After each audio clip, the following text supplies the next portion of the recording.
이렇게 기념비를 세운 이후에 하나님께서는 가나안 땅을 이스라엘 백성들이 영영이 거주할 땅으로 허락해 주셨던 것을 분명히 보여줍니다. 여러분, 요단강 한가운데 12돌을 세웠어요.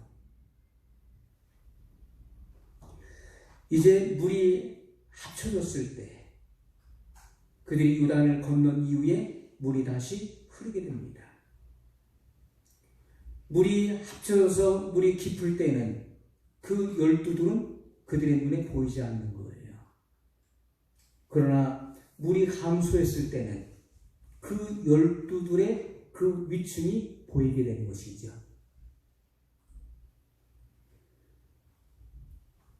그리고 가나안 땅의 첫 유숙지인 길갈에 세워서 그것을 영영한 기념비로 기억하도록 한 것입니다.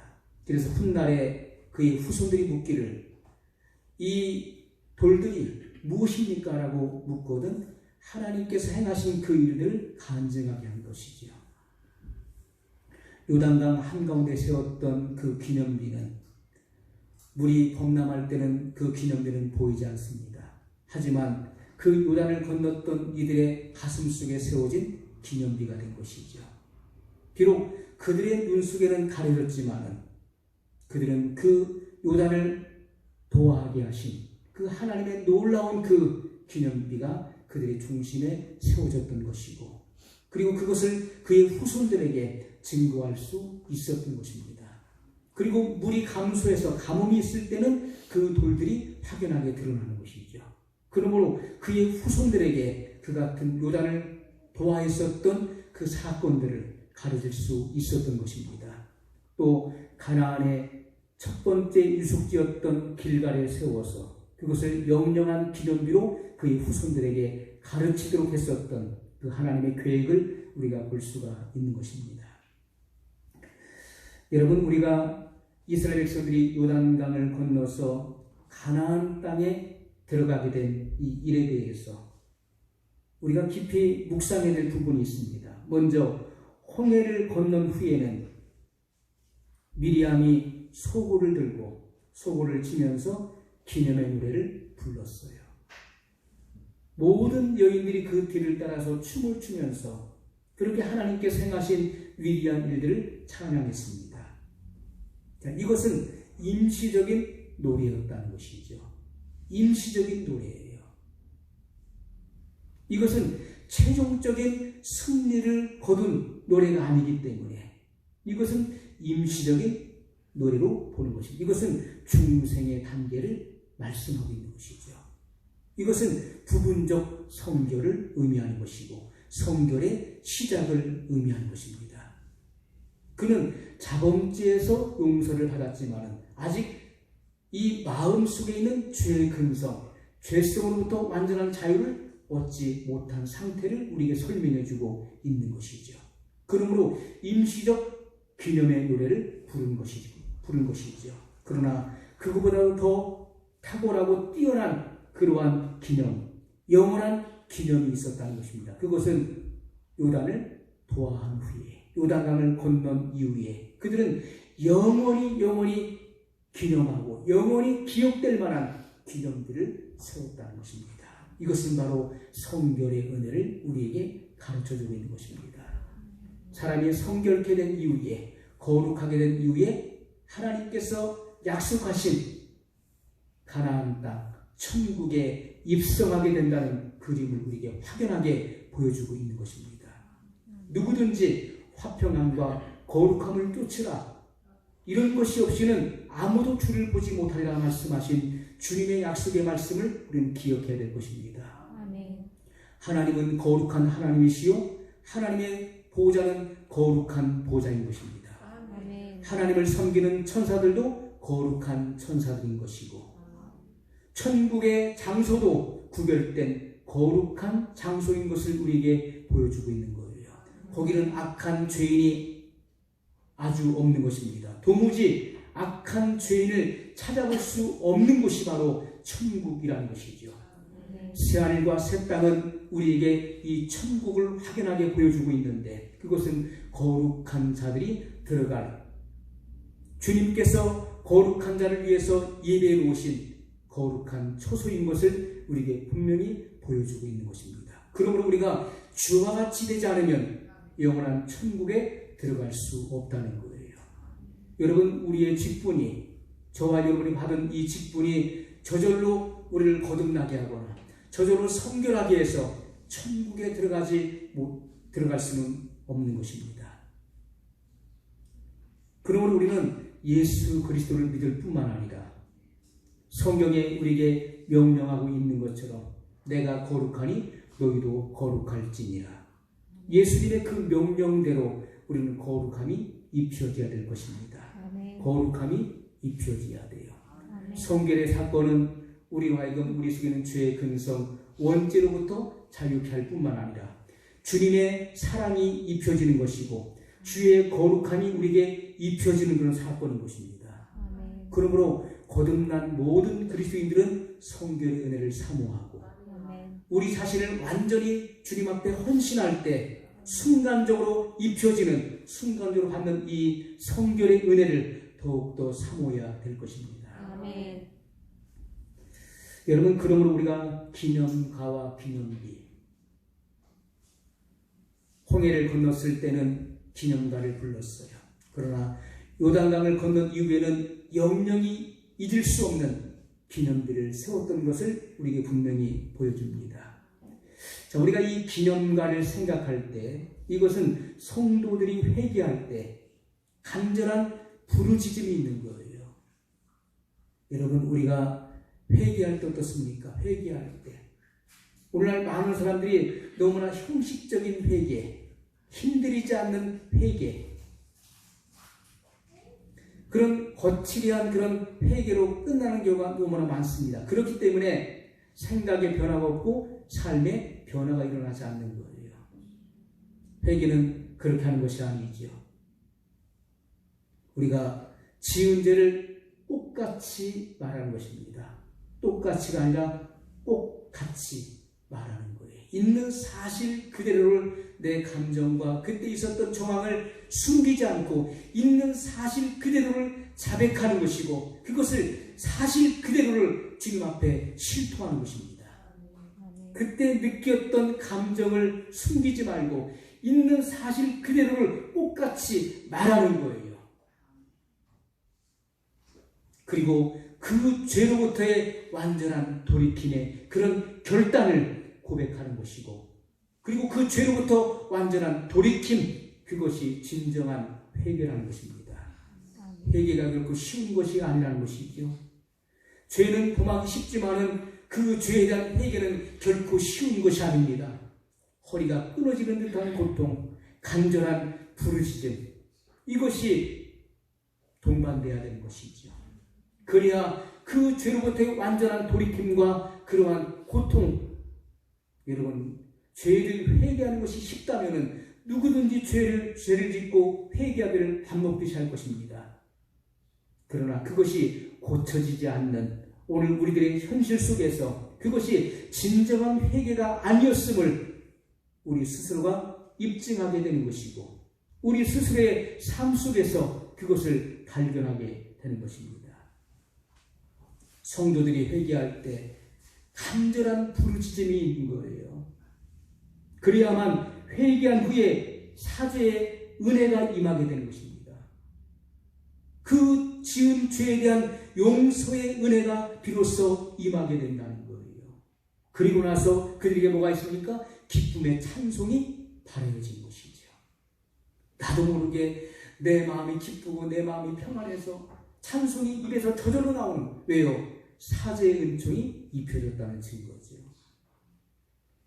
내가 주님 앞에 죄를 고백한 것에 대한 용서가 이루어진 그런 보증적인 역사가 내게 임했기 때문에 나도 모르게 속이 후련하고 속이 시원한 것입니다. 세상이 달라 보이는 거예요. 왜요? 그 무거운 죄의 짐으로부터 벗어났기 때문에, 성령님의 보증적인 역사가 내게 임했기 때문에, 분명한 증거가 임했기 때문에, 내 죄가 용서받은 확실한 증거를 얻었기 때문에 찬송이 저절로 나온 것입니다.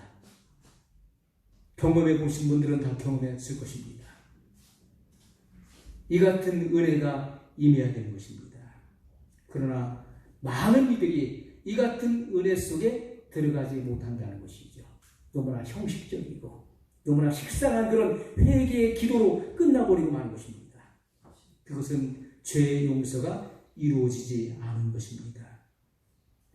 여러분, 이스라엘 백성들이 홍해를 건넌 이후에 그들은 목도했습니다. 하나님께서 행하신 그 위대한 일들, 자기들을 구원하신 그 위대한 일들을 그들은 기쁨으로 찬송을 불렀다는 거예요. 그들은 뛸 듯이 기뻤습니다. 미리암이 소고를 치고 그리고 노래를 불렀어요. 그것이 바로 구원의 노래인 것입니다.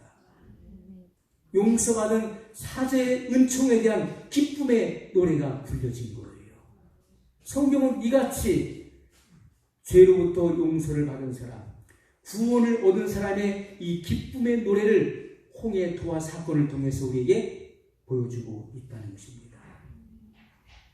여러분, 완전한 성결의 단계에 들어갈 때는요, 찬송뿐만이 아닙니다. 찬송 외에 하나님의 말씀을 튼튼히 붙잡게 되는 것이죠.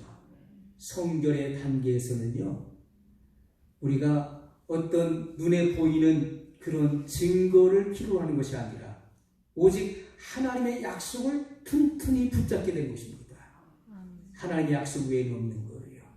하나님의 약속을 붙잡고 그 말씀을 의지하는 그러한 튼튼한 신앙이 되는 것입니다. 우리의 믿음은 바위보다도 더 견고하고 튼튼한 하나님의 약속 위에 굳세게 세워져야 되는 것입니다. 하나님의 말씀은요, 바위보다도 더 견고하고 튼튼한 것입니다. 하나님 말씀은 노동치 않는 것입니다. 그의 약속의 말씀 위에 우리의 믿음을 세워야 되는 것입니다.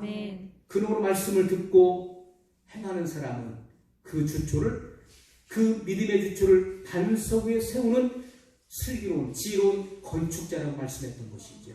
그러나 말씀을 듣고도 행하지 않는 사람은 그 믿음의 주초를, 그 신앙의 주초를 모래 위에 세우는 어리석은 사와 같다고 말씀했어요. 환난이 오고 핍박이 오면, 시련과 시험이 닥치면 그는 곧 무너지게 되는 것입니다. 그 무너짐이 심하게 된다라고 말씀하셨어요. 그러므로 여러분, 이러한 기념비, 이것은 우리의 대리석의 기념비가 될 것입니다. 그것은 바로 성결의 은혜라는 것이죠. 우리가 이 같은 성결의 경험 속에 들어간 후에는 우리가 영원히 기념할 만한 이 말씀의 깊은 뜻을 연구하면 연구할수록 이 약속의 기념비로 말미암아 성결케 된 증거를 더 명백하게 찾아볼 수가 있는 것입니다. 말씀을 보는 안목이 깊어지는 것이죠. 여러분, 이 말씀을 들여다보는 이 안목이 깊어진다는 거예요. 하나님의 깊은 것을 우리가 깨닫게 되는 것입니다. 하나님의 그 심오한 그 생각을 우리가 이해하고 알게 된 것입니다. 어렸을 때는 부모의 마음을 다 헤아리지 못하는 것입니다. 그러나 장성한 이후에는 부모의 심정을 이해하고 아는 것처럼 성결의 단계에서는 아버지의 마음을 비로소 이해하고 깨닫게 되는 것이죠. 이것은 성장하고 성숙했다는 것이고 완숙한 단계에 들어갔다는 것을 우리에게 보여주고 있는 것입니다. 여러분, 그러므로 우리가 성경 말씀을 통해서 성결케 된 증거를 우리가 명백히 찾아볼 수 있게 되는 것이죠. 자, 성령님은 성경의 원저자이십니다. 모든 성경은 하나님의 감동으로 된 것으로 교훈과 책망과 바르게 함과 의로 교육하게 유익한 이라고 말씀했어요. 모든 성경은 하나님의 감동으로 기록된 말씀, 성령의 영감으로 기록된 말씀인 것입니다. 그러므로 성경의 원저자는 성령 하나님이시죠.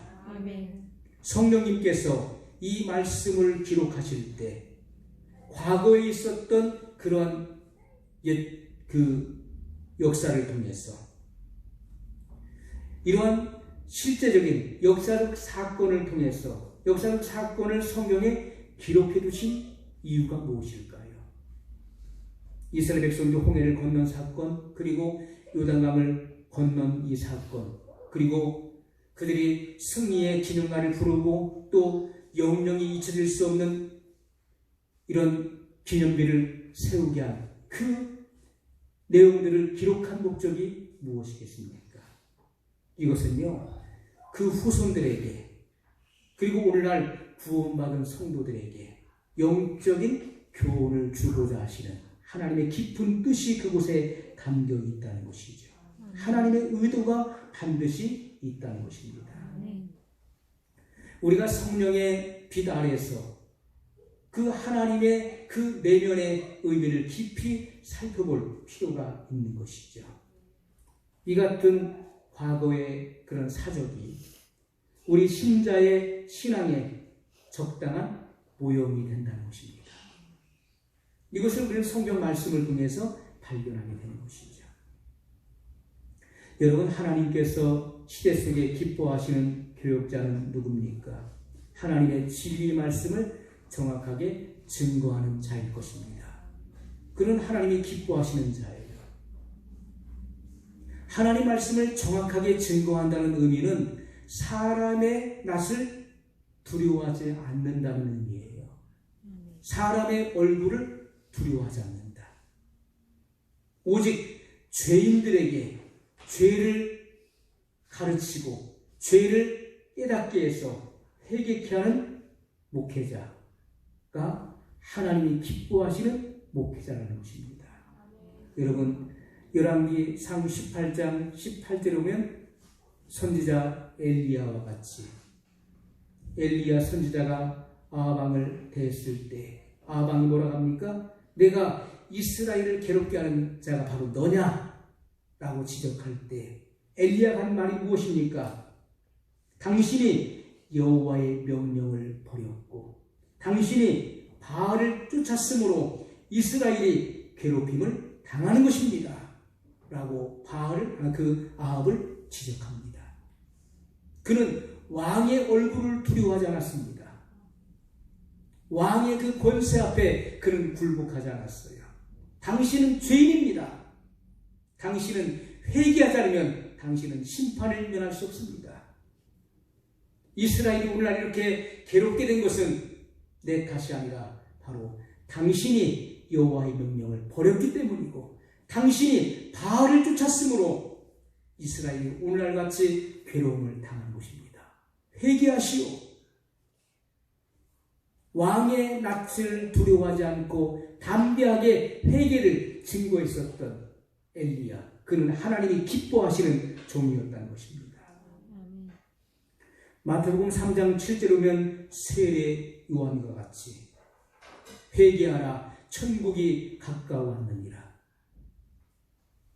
그곳에 나오는 수많은 사람들, 유대인들뿐만 아니라 유대인의 백성들뿐만 아니라 유대의 종교 지도자들, 로마의 군병들, 수많은 사람들이 그곳에 나왔는데 그들을 향해서 그들은 그들의 얼굴을 두려워하지 않고 회개하라, 천국이 가까워왔느니라 그렇게 외쳤습니다.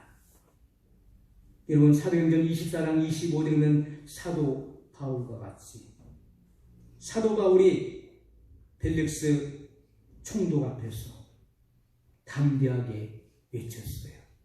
그는 예수 그리스도의 도를 증거했는데 특별히 그가 증거한 도가 무엇입니까? 그는 하나님의 사랑과 하나님의 십자가의 용서와 하나님의 긍휼을 증거한 것이 아니었습니다. 벨릭스 총독 앞에서 그가 증거한 것이 무엇입니까? 성경은 분명히 증거하고 있는데 그가 예수님을 믿는 도를 전했는데 그것은 바로 의와 절제와 장차오는 심판에 대해서 강론했다 이렇게 말씀하고 있어요. 하나님의 사랑, 하나님의 긍휼, 하나님의 용서 이것을 전한 것이 아니었어요. 바울은 오히려 벨릭스 총독에게 의와 절제와 장차오는 심판을 강론했다. 그래서 벨릭스가 돈을 받을까 생각하고서 바울을 불렀다가 그 같은 말씀을 듣고 심판에 대한 경고를 받고 그 마음속에 두려움이 임하게 됐습니다. 그래서 바울을 물러가라. 나중에 내가 시간이 되면 다시 부르겠다. 여러분, 이 벨릭스가 어떤 사람입니까? 이 벨릭스 총독은요, 과거에 황실의 노예였던 사람이었어요. 황실의 노예 출신이었는데 그가 총독의 자리에까지 급부상하는 그러한 출세를 하게 된 사람이죠. 어떻게 황실의 노예 신분에서 총독이 될 수 있을까요? 총독의 그 직분은요, 그 당시에 분봉왕, 그 로마가 점령하고 있는 그 나라에는요, 분봉왕, 그 지역을 다 통치하는 왕들을 세웠잖아요. 그들이 분봉왕입니다. 우대를 다스렸던 그 분봉왕 헤롯이 있었던 것처럼 분봉왕과 그 총독은 같은 레벨이에요. 그런 지위에까지 오를 수 있었던 것은요, 수많은 아첨이 있었던 것이죠. 위에 사람에 대한 수없이 많은 아첨과 그리고 감사한 일들을 벌였던 것입니다. 그리고 돈과 세교보로 그리고 탐욕스럽고 잔혹한 일들을 벌이면서 그는 잔혹한 폭군의 그런 자리로 지금 있는 상태였어요. 그러나 사도 바울은 그런 잔혹한 폭군 앞에서 자기의 생명을 두려워하지 아니하고 위협을 두려워하지 아니하고 담대하게 의와 절제와 그리고 심판에 대해서 그에게 회개를 촉구했던 것을 보게 됩니다. 하나님이 기뻐하시는 종이죠. 하나님이 기뻐하는 종들은 죄인의 안면을 두려워하지 않는 자들인 것입니다. 성도들도 마찬가지입니다. 오늘날 성도들도 죄인의 안면을 두려워하지 않는 그러한 강직한 성도들은 주님 앞에 마지막 시대에 쓰임받게 될 것입니다. 아멘. 여러분, 오늘날 교회에서 또 주의 종들이 사람의 죄를 지적하기를 두려워하고 부담스럽게 생각하는 것이 현실입니다. 왜요? 성도들이 싫어하기 때문에. 죄에 대한 회개를 촉구하는 것을 성도들이 부담스럽게 생각하고 꺼려하기 때문에 죄를 지적하지 않는다는 것이죠. 그것은요, 죄를 지적할 만한 권세가 없다는 것입니다. 또 자기 자신이 이렇게 죄인의 처지에 있다는 것을 증명하는 것이죠. 그렇기 때문에 죄를 지적할 수 없다는 것입니다. 우리가 분명한 것은 진리대로 외쳐야 된다는 것이죠. 하나님께서 우리에게 요구하시는 것은 진리대로 외쳐야 된다는 것입니다. 진리 그대로 증거하라는 거예요. 복음의 표준대로 증거하라는 것입니다.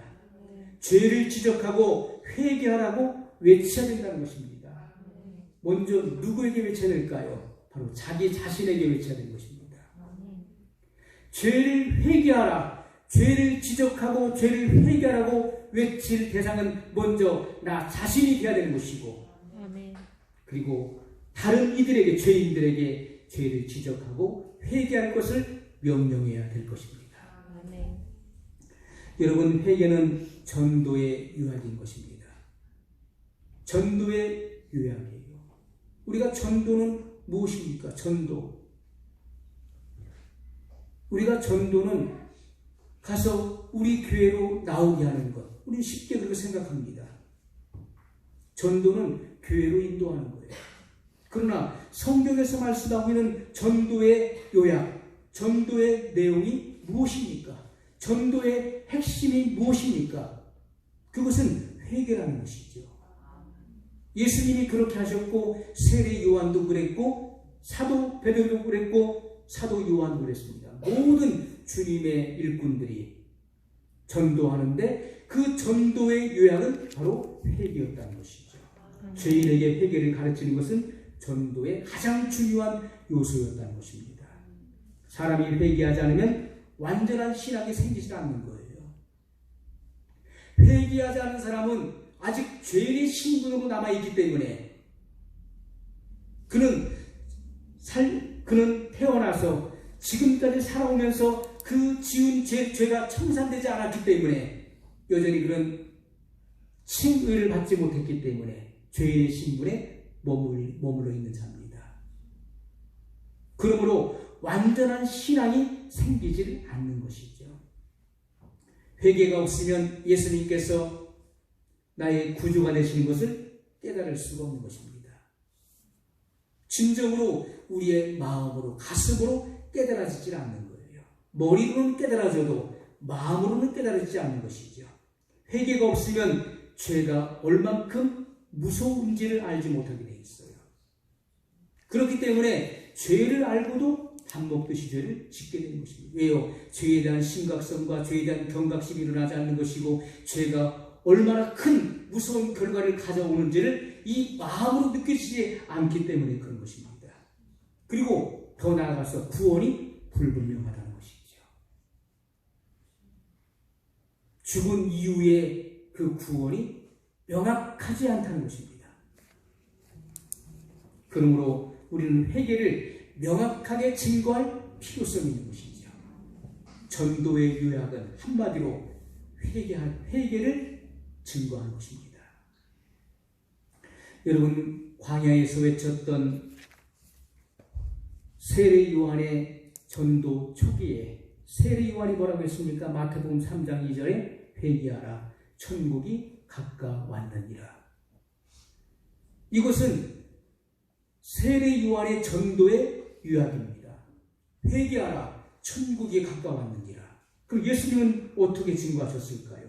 마가복음 1장 15절에 보면 예수님께서도 회개하고 복음을 믿으라고 증거하셨는데 가라사대 때가 찼고 하나님의 나라가 가까웠으니 회개하고 복음을 믿으라 하시더라. 자, 예수님의 전도의 요약, 전도의 핵심이 무엇입니까? 회개하고 복음을 믿으라는 것이었습니다. 또 예수님께서는 유대인들에게 뭘 증거하셨습니까? 누가복음 13장 3절에 보면 또 유대인들에게 뭐라고 증거했습니까? 너희가 만일 회개치 아니하면 이같이 망하리라. 너희가 만일 회개치 아니하면 이같이 망하리라. 베드로는 모든 사람들에게 이렇게 증거했습니다. 사도행전 2장 37절에 보면 너희가 회개하여 각각 예수 그리스도의 이름으로 세례를 받고 죄의 사함을 받으라. 여러분, 너무나 명확하지 않습니까? 전도의 방법이 너무나 명확한 거예요. 회개를 전했잖아요. 회개하고 각각 예수 그리스도의 이름으로 세례를 받으라. 그리고 죄 사함 받으라고 전했다는 거예요. 사도 바울이 사도행전 20장 21절에 유대인과 헬라인에게 회개하여 하나님께로 돌아오라고 증거했어요. 회개하고 하나님께로 돌아오라. 그러므로 전도의 대강령, 전도의 핵심 요약, 전도의 여러분 우리가 현수막 프랭카드는 무엇입니까? 전도의 내용이 많이 있지만은 전도 속에는 많은 내용 속에 내재되어 있지만은 그러나 한마디로 그 중에 핵심을 한마디로 요약한다면 그것은 회개하라는 것입니다. 아멘. 회개하고 복음을 믿으라는 거예요. 아멘. 그러므로 회개가 없는 전도는, 회개가 빠진 전도, 그것은 마치 탄환 없이 쏘는 총과 같다는 것입니다. 여러분, 총을 쏘는데 그 안에 탄환이 없어요. 총알이 없이 방아쇠만 당기면 뭘 겁니까? 그건 아무런 의미가 없는 것입니다. 그 총 안에 탄환이 들어가 있어야 돼요. 탄환이 장착되어 있어야 되는 것이고, 그래서 정조준해서 쏘는 것입니다. 그것이 바로 회개라는 것이죠. 회개를 촉구하는 것입니다. 그러므로 우리의 전도의 요약은, 전도할 때는 반드시 내가 하나님 앞에서 죄인인 것과 하나님은 살아계시고 하나님 앞에서 내가 죄인이라는 사실을 지적해 줘야 돼요. 모든 사람이 죄를 범하였음에 하나님의 영광에 이르지 못하느니라고 하는 하나님께서는 모든 사람을 죄인으로 규정하셨다고 하는 이 분명한 사실을 기억해야 되는 것이고, 아멘. 죄를 회개하고 복음을 믿어야 구원의 길이 열린다는 사실을 우리는 지적해 줄 수 있어야 된다는 것입니다.